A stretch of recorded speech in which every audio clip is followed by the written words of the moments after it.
So this is the new section. Now, in order to customize this section, you'll go over here to the blog post and click on blog post. And this is where you can change the design.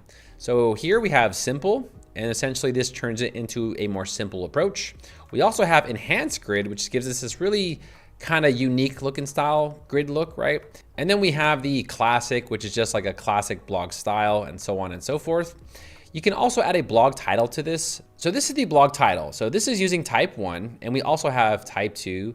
And let's say, for example, you want to like showcase different items on your blog title. For example, here we have the title, excerpt, and we have breadcrumbs. I can turn on breadcrumbs, and now it actually shows the breadcrumbs. And if you want to change the alignment here, you can make it in the centered, to the right, and you can adjust this. So on this specific section right here, you can go ahead and customize the actual blog title. Here we have the design. If you want to change the size of this or the font or the color, here you can adjust the color. You can also change the font family to something else, and you can make it a little bit larger in case you don't want it so small. So this is all the styling options for your blog page. Again, it's pretty self-explanatory, so feel free to like kind of explore this on your own free time and mess around with these options to, get a style that you like for your blog.